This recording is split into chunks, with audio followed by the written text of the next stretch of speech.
I prefer the idea of a regenerative agriculture. Mm-hmm. I don't like really, I'm not satisfied with the term sustainability. I think it's very appealing to policymakers and scientists because they think it's simple and they can understand it. Mm-hmm. But the public, it doesn't, I don't think average person aspires to live in a sustained environment. They want to live in something that's expanding and going better. So I think the idea of regeneration Mm-hmm. is more appealing, and it is also much more fruitful in an inventive scientific concept to point the way to opportunities. Mm-hmm. And so basically what we have is today two separate, rather distinct kinds of farming, which, broadly speaking, the alternative groups are working on. It's very poorly understood that there is this distinction, even by scientists who, some do and some don't. There is a lot of confusion. Yeah. But you're saying that on the one hand there are people who are practicing organic farming in the sense that your father meant it. Oh, there's a lot. Yeah, the organic farming movement today is very vital, and it's successful, and it's defined. People ask me, like, what exactly is organic farming? I say, okay, look in the laws of California, Minnesota, New York, whatever. Mm-hmm. Soon I think there'll be 20 states that will define exactly what organic farming is in that state. We hope the federal government will do that in a national way. It's important for consumer protection and also for guidance of producers. So that's clearly defined, but the less clear is what is sustainability and what is regeneration. It's laughable when you talk to conventional scientists today, and they say, well, the ball is in your court. Define sustainable agriculture. What is it? And so people start saying sustainability is this, that. Nobody's ever asked them, what is conventional agriculture? Define that. Mm-hmm. And the definitions are important, but they're not of overriding importance. I mean, you could just go out and do it. And it's used as a very crude escape hatch for people like the scientists who are the leftovers, who are not going to make it in the future, to say, when you can define sustainable agriculture, so I agree with it, then I'll do it. But I'm not going to do it until you can convince me, or there is an agreed upon definition.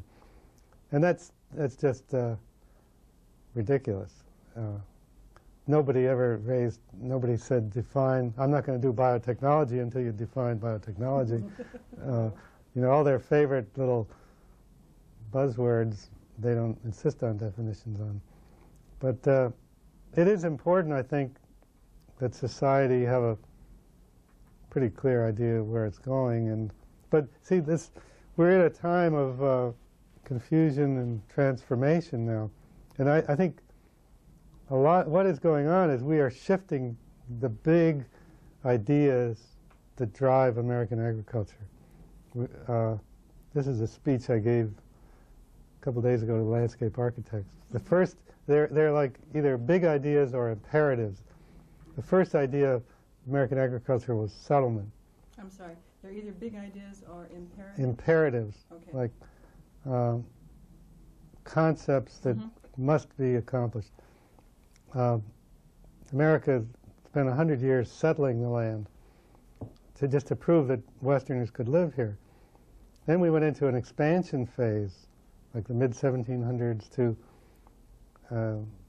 mid to late 1800s. We knew we could live in America, but we didn't know if we could expand into the West and all over. So about 1859, when Lincoln gave that speech, it was the beginning of the industrial phase of agriculture. And there are facilitators to each of these phases. The facilitator of the settlement phase was the explorer. The facilitator of the expansion phase was the sheriff, the U.S. Marshal, and the U.S. Army.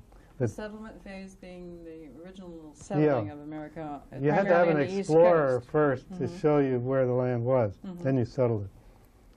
And you had to have the U.S. Army push back the Indians before you could settle the West. And the facilitators of the industrial phase were the land grants. You had to have the professors to tell you how to make the machines. The land grant universities? The land grant universities and their specialists. So what we're now just about at the end of the industrial imperative of American agriculture. And we don't know exactly what the next one will be. It'll probably be sustainability. We know we can produce a lot of food, and we now know that we can produce in America a tremendous amounts of food with a much less industrial system, using internal resources, not as much fertilizer, pesticides that are very much less or evaporate in a short time. And my contention, which is that the facilitators of this sustainable imperative are not going to be the land grants. They fought against it, and there's no way that they can invent new ideas because they're so specialized. So the facilitators of the sustainable period are what I call systematicians. There are some people now, this is why at the Rodale Research Center we are focusing on systems research. And we're not only inventing systems, but we're inventing the craft of systems theory in agriculture. And there's other people doing it too, but the only people who can help sustainable agriculture are those who think beyond their one discipline. And it could be, usually these imperatives of American agriculture last for 100 years.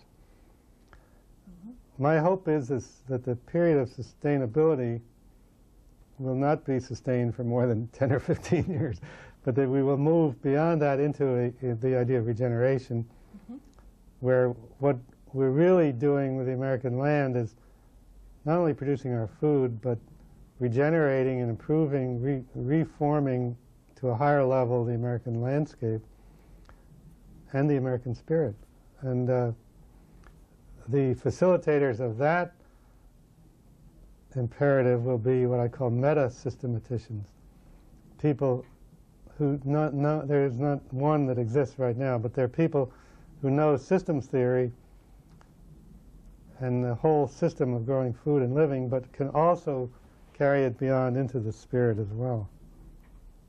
I sense that you feel optimistic for the future, that you would like someone viewing this film in 50 years from now to be talking from a meta-systematic viewpoint, or watching from that viewpoint. Right. Well, I'm very optimistic. I've always been an optimist, and I think this is a time of tremendous optimism. Should be for everybody. Like the headlines, like we're trying to cut all this money out of the defense budget. We're fewer stealth bombers, and we're seeing a lot of changes in the world, not just in the U.S. government.